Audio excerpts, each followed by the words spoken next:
ओम शांति। आज 5 अप्रैल 2022 की साकार मुरली।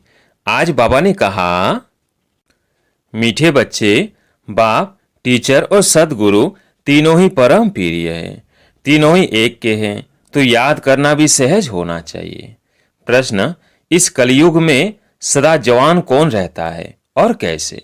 उत्तर, यह रावण अर्थात विकार सदा जवान रहता है।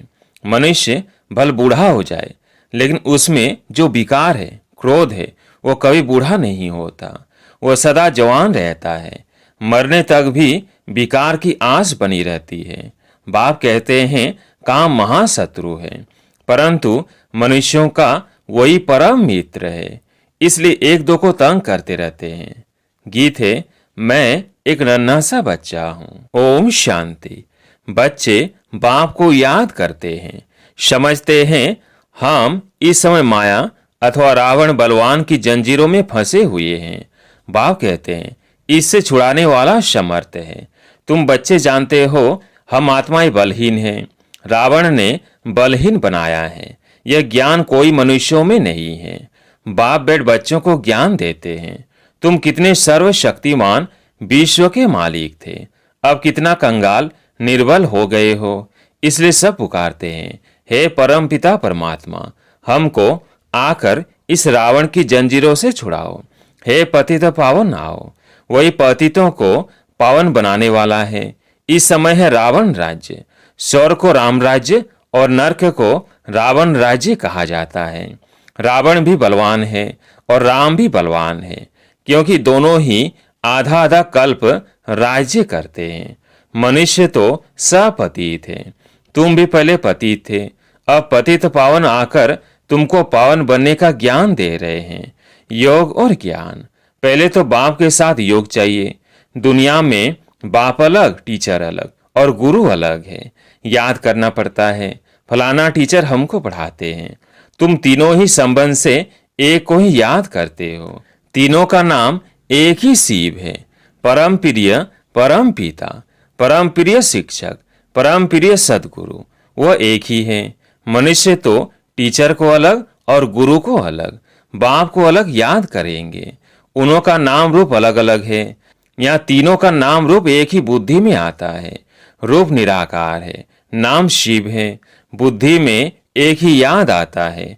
शिव बाबा कहते हैं, मैं आता हूँ तुम बच्चों को इस मृत्यु लोक से ले जाने, जिसके आसार भी देख रहे हैं। बलवान बनने में माया बहुत सामना करती है, विघ्न डालती है। तुम बहुत चोट खाते हो। माया कभी जोर से थप्पड़ मारती है, कभी हल्का। जोर से ऐसा मारती है जो विकार में भी गिर पड़ते हैं। फिर वो असर बहुत समय चलता है। बुद्धि को जैसे ताला लग जाता है। अब बाबा कहते हैं माया भुलाने की बहुत कोशिश करेंगी, परंतु तुम भूलना नहीं।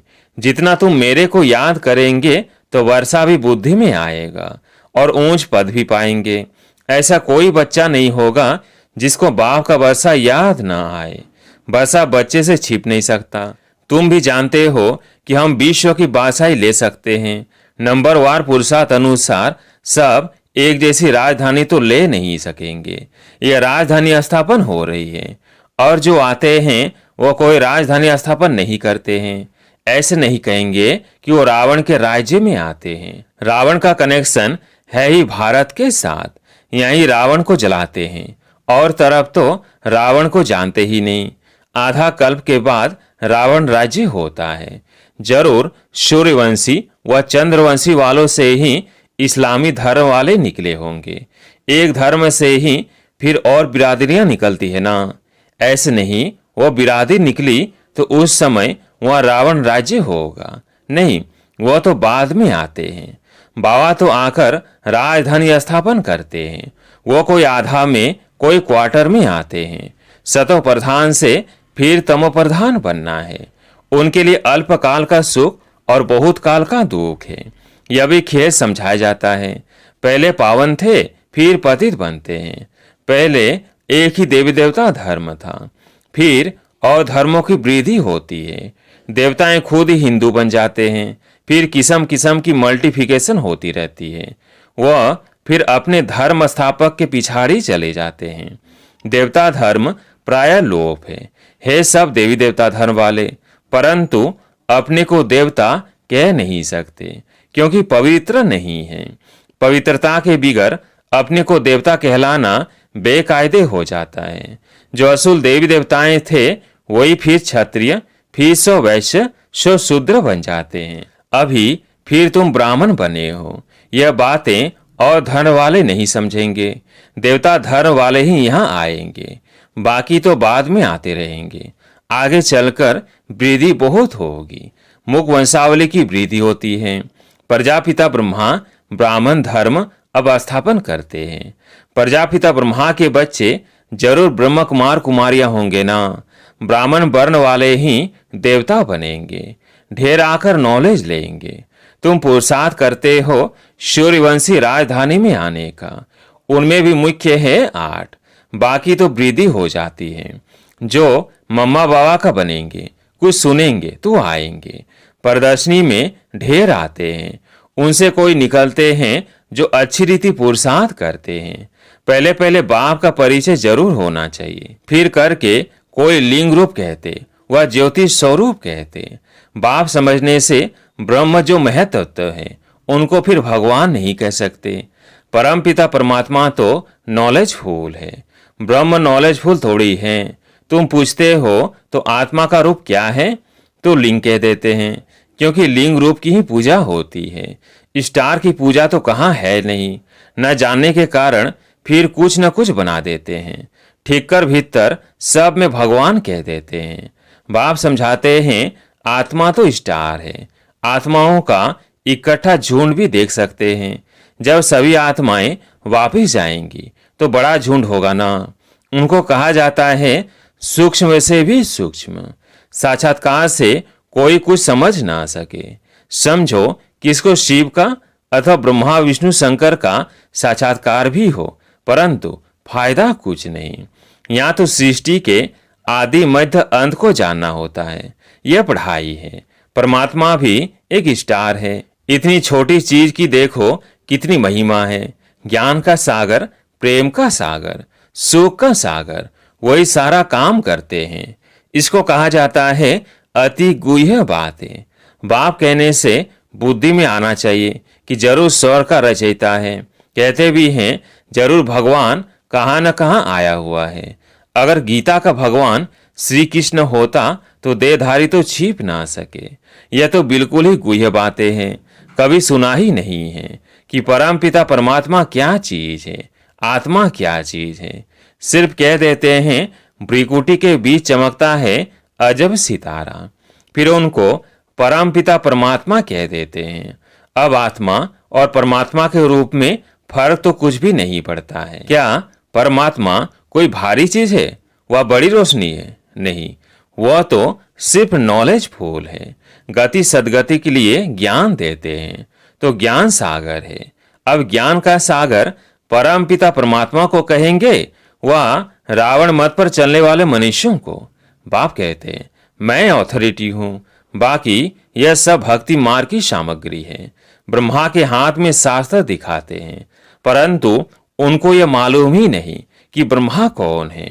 बाप कहते हैं मैंने आगे भी कहा है कि मैं साधारण बूढ़े तन में आता हूँ। इस नंदीगण से आकर नॉलेज सुनाता हूँ। मनुष्य भागीरथ भी दिखाते तो गौमुख भी दिखाते हैं। अब भागीरथ से भी गंगा, बैल से भी गंगा दिखाते हैं। राइट रॉन्ग क्या है समझ नहीं सकते। क्या बैल जानवर से गंगा निकली है? गौमुख दिखाते हैं तो गौ होनी चाहिए। नंदीगण को बैल दिखाते हैं। यह मेल तो बरोबर है, मनुष्य है। अगर गौ कहे वो भी माता तो है ना। इन बातों को मनुष्य बिल्कुल ही भूले हुए हैं। राइट कुछ भी बताते नहीं। ब्रह्मा द्वारा सूर्यवंशी राज की स्थापना हो रही है। यहाँ कोई राजाई तो है नहीं। यह बेहद का बाप बेहद का राज्य देते हैं। पढ़ाई से जो सूर्यवंशी चंद्रवंशी घराने के होंगे उनकी बुद्धि में यह बैठेगा। पहले यह निश्चय चाहिए कि शिव बाबा ही हमको साथ ले जाएगा। कोई और गुरु गोसाई की यह कहने की ताकत ही नहीं है। पतित पावन तो एक बाप ही है। उनको ही याद करते हैं कि आकर पावन बनाओ। नहीं सो पुरानी और पुरानी सो नई, यह तो होना ही है। परमपिता परमात्मा के सिवाय पावन दुनिया कोई बना ना सके। बाप से ही सूर्यवंशी और चंद्रवंशी राजाई का वर्षा मिलता है। यहाँ तो कुछ भी राजाई है नहीं। यह बड़ी समझने की बातें हैं।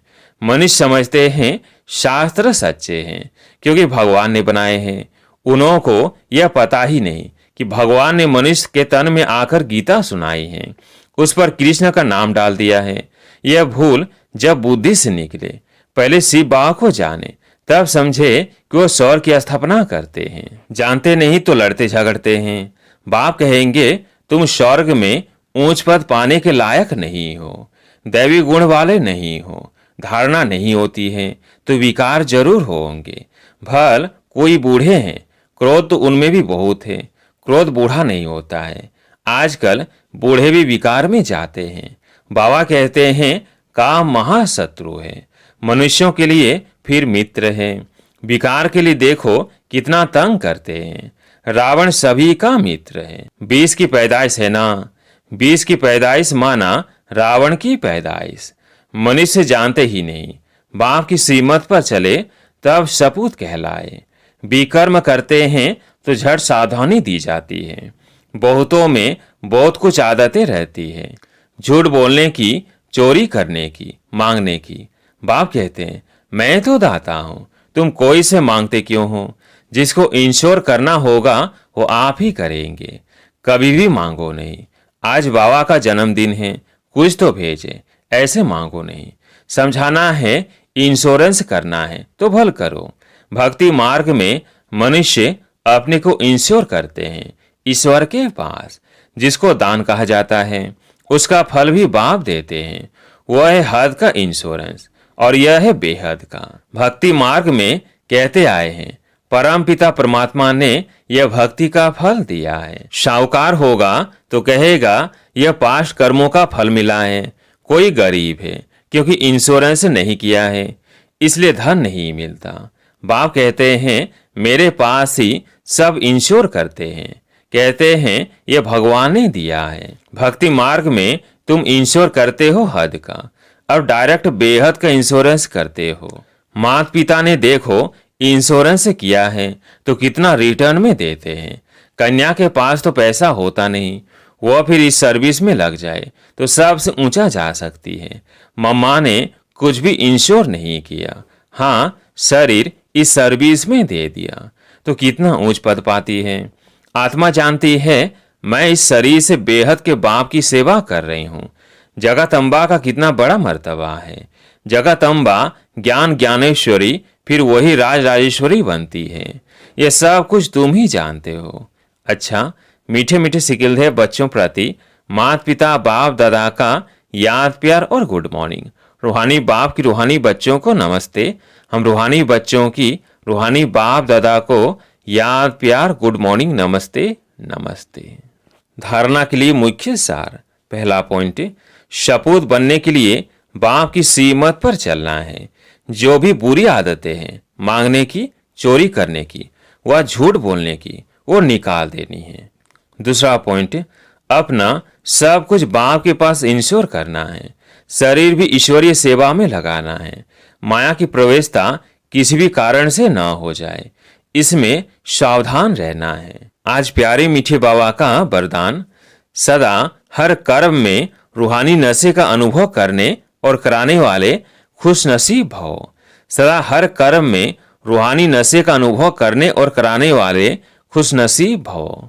संगम युग पर आप बच्चे सबसे अधिक खुश नसीब हो क्योंकि स्वयं भगवान ने आपको पसंद कर लिया, बेहद के मालिक बन गए। भगवान की डिक्शनरी में हु इज हु में आपका नाम है। बेहद का बाप मिला, बेहद का राज्य भाग्य मिला, बेहद का खजाना मिला। यही नशा सदा रहे तो अत्यंत सुख का अनुभव होता रहेगा। यह बेहद का रूहानी नशा, इसका अनुभव करते और कराते रहो, तब कहेंगे खुश नसीब। स्लोगन, साधनों को सेवा के प्रति यूज करो, आराम पसंद बनने के लिए नहीं। साधनों को सेवा के प्रति यूज करो, आराम पसंद बनने के लिए नहीं। अच्छा, ओम शांति।